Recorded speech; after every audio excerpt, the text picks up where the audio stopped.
So electric field जे direction में है, that is clear. और इलेक्ट्रिक फील्ड का जो मैग्नीट्यूड है वो वाई के अकॉर्डिंग वेरी कर रहा है। सो इस पॉइंट पर जो एरिया वेक्टर, पहले लिख लेता हूँ, इस पॉइंट का जो एरिया वेक्टर हो जाएगा, that area vector will be, this is suppose area vector, this is area vector. और एरिया वेक्टर की डायरेक्शन पूरे सरफेस के लिए सेम रहेगी, है ना, चेंज नहीं होगी। तो it is a constant area vector. और अगर तुम आई कैप जे कैप का यूज़ करना चाहो तो you can write area vector as pi R square J cap. इससे पता लगता है तुम्हें मैथ्स आती है। Pi R square J cap, थोड़ा स्टाइल चेंज करके लिख रहा हूँ। It is J, I hope तुम्हें पता ही होगा जे कैप, है ना। तो एरिया वेक्टर यहाँ पे pi R square J cap होगा। तो this is a one area vector and this is pi R square J cap. अब नीचे आ जाओ। यहां पर एरिया वेक्टर हमेशा एरिया से बाहर की तरफ होता है, तो ये एरिया वेक्टर A2 हो जाएगा और ये नीचे की तरफ हो जाएगा, नीचे की तरफ हो जाएगा। तो ये होगा minus J cap, it will be minus J cap. So you will write it, you will write it A2 is equal to pi R square minus J cap या minus pi R square J cap, whatever you want to write. ठीक है, ये area vector. अब बात कर लें electric field की। अच्छा, ये तो मैंने समझा ही दिया था कि कर्व सरफेस का जो फ्लक्स होगा जीरो होगा। क्यों होगा? क्योंकि कर्व सरफेस का किसी भी पॉइंट पर जो एलिमेंटल एरिया वेक्टर होगा, ऑब्वियसली कर्व सरफेस पे जो एरिया वेक्टर है वो वेरिएबल क्वांटिटी है ना, क्योंकि कर्व सरफेस के हर पॉइंट पे एरिया वेक्टर की डायरेक्शन चेंज हो रही है। सो अगर कोई एलिमेंटल पोर्शन लेंगे, सपोज तुमने कोई डीए पोर्शन लिया, तो that will be perpendicular to electric field. Electric field किधर है? ऐसे ऊपर की तरफ है ना इलेक्ट्रिक फील्ड। तो ऑब्वियसली डीए इलेक्ट्रिक फील्ड के परपेंडिकुलर होगा, है ना। इलेक्ट्रिक फील्ड ऐसे किसी भी पॉइंट पे, ये तो हमने एलिमेंटल पॉइंट का निकाला, किसी भी पॉइंट पे। So D five will be zero for curve surface, you can write it कि for curve surface, I can take this pen, for curve surface, for curve surface, है ना, D five for curve surface will be 0 because E and D are perpendicular. तो इसको integrate करोगे तो 5 और curve surface will be 0 integrate करने के बाद। तो कर्व सरफेस का तो हमें निकालना नहीं है, ठीक है। अब देखना है कि टॉप मोस्ट पॉइंट पे कितना इलेक्ट्रिक फील्ड है और बॉटम मोस्ट पॉइंट पे कितना इलेक्ट्रिक फील्ड है। तो टॉप मोस्ट पॉइंट पे इलेक्ट्रिक फील्ड हमें दिख ही रहा है ना, ई नॉट, ये ई नॉट है और वाई के अकॉर्डिंग वेरी कर रहा है। तो वाई की वैल्यू यहां पर कितनी हो जाएगी? Y naught plus L. तो हम इस पॉइंट पर लिख लेंगे इलेक्ट्रिक फील्ड की वैल्यू, मैं इसी पर लिख देता हूँ, ई इज इक्वल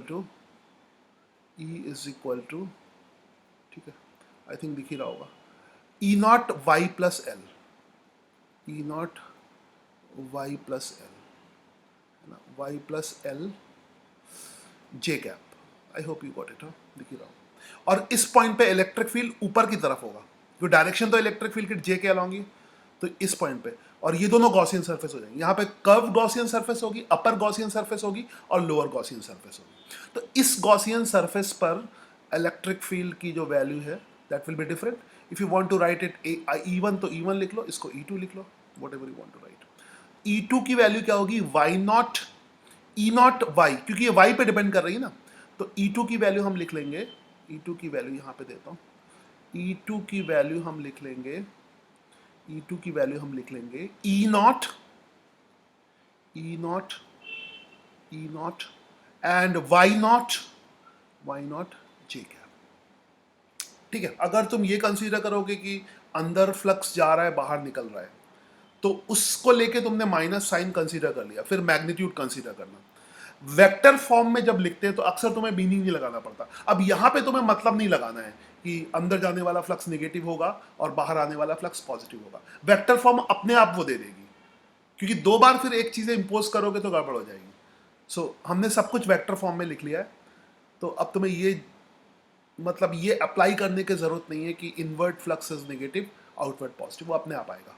तो चलो कैलकुलेट करते हैं। कर्व सरफेस का तो जीरो आ गया, फर्स्ट सरफेस का फ्लक्स कैलकुलेट करते हैं, phi one, and phi one will be, मैं यहाँ पे डॉट प्रोडक्ट का सीधा फॉर्मूला यूज कर रहा हूँ, that will be E one and dot A one, E1 dot A1, ठीक है, E1 डॉट A1, ठीक है। E1 की वैल्यू किसके बराबर है? y plus L, and this is in j cap direction, and A1 की वैल्यू इस वाले का, आई थिंक ये वाला रेडियस R है, तो it will be pi R square and j cap, ठीक है। So j cap dot j cap तुम्हें याद आया होगा 1 होता है ना। j कैप तो वर्क पावर एनर्जी के स्टार्टिंग में बताया था, तो उसको वहां से रिवाइज कर लेना। Pi naught E naught, I think there should be y naught plus L. So you got it.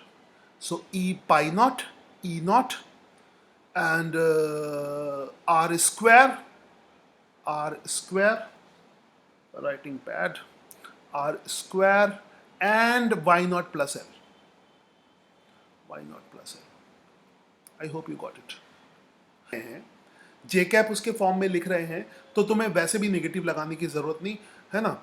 अगर एरिया वेक्टर तुमने सही लिखा, आई होप मैंने एरिया वेक्टर सही लिखा, हाँ। अब तुम वो वाला डॉट प्रोडक्ट का वो वाला फॉर्मूला नहीं लगा रहे हो, सीधा कर दो, सीधा वेक्टर फॉर्म में लिख रहे हो, तो लिखो इसमें तुम्हें cos 180 भी नहीं लगाना, ध्यान रखना। तो बहुत अवेयर होकर यूज करना कि क्या यूज कर रहे हो। We are using E2 dot A2. We are using E2 dot A2, and the value of E2 is E naught y naught j cap, E naught y naught j cap minus नहीं है A2 है sir, dot A2 will be minus pi R square j cap। अब कोई बच्चा यहां पे cos 180 ना लगा दे, ठीक है, तो ये ध्यान रखना, ये तुम उसका एक्सपेंशन यूज नहीं कर रहे हो, डायरेक्ट फॉर्मूला यूज कर रहे हो, तो सब छोटी छोटी चीजों का ध्यान रखना। नाउ यहाँ पे cos 180 लिख दोगे, गड़बड़ हो जाएगी सब। सो ये तो सीधा फॉर्म के एक्सपेंड थोड़ी ना कर रहे हो इसमें। नाउ सो ये आ जाएगा, अपने आप आ जाएगा minus E naught Y naught pi R square, इसी फॉर्म में लिखता हूँ, एक second, I don't want to write, इसी की तरह pi naught E naught are square, उसी तरह लिखता हूँ, it's my big rubber. So this will be pi naught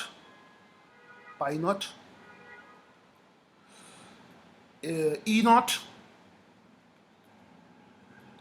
and y naught, and j dot j 1 होता है, माइनस का साइन पहले आ जाएगा। R स्क्वायर तो लिखो, R स्क्वायर तो लिखो, हाँ R स्क्वायर तो लिखा नहीं मैंने, R स्क्वायर, ठीक है। I think you got it. Charge inside, तो कभी कभी बहुत प्रैक्टिस होती है ना, तो Q ही लिख देते हैं, या Q इनसाइड लिख दो, है ना, तो उसका मतलब Q inside upon epsilon not होता है। तो सॉरी, टोटल फ्लक्स की वैल्यू, अब तुम यहाँ पे φ1 माइनस φ2 मत कर देना, यहाँ पे सीधा φ1 प्लस φ2 करो, है ना। तो यहाँ पे गलती मत करना, माइनस साइन का बार बार यूज नहीं कर सकते तुम, तो दिस इज ये, तो ये बहुत ध्यान रखना है। Q इंटरनल, अक्सर जब वेक्टर में वेक्टर पूरी तरह से करते हैं तब माइनस नहीं लगाते हैं, वो तो वेक्टर जब हमें नहीं आता होता है डिटेल में तब माइनस लगाते हैं। सो यू गेट φ1 प्लस φ2, ये अपने आप ही नेगेटिव आ रहा है, तुम्हें जरूरत ही नहीं पड़ रही। Now the value of φ1 is pi E naught are square Y E naught, I think थोड़ा सा टाइम बचा ही सकते हैं।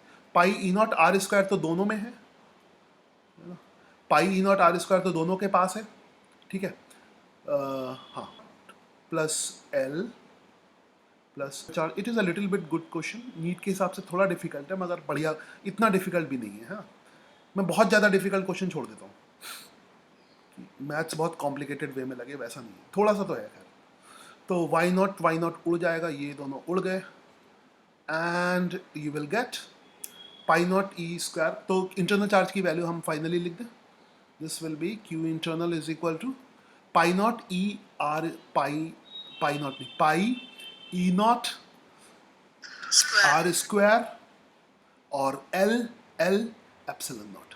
अब जरा चेक करो कौन सा आंसर आ रहा है, जो मैंने दिया वही आ रहा है, कौन सा आ रहा है, बी वाला होगा ना, यही तो है, ई नॉट पाई, यही तो है ना। Yes sir. चलो, आई होप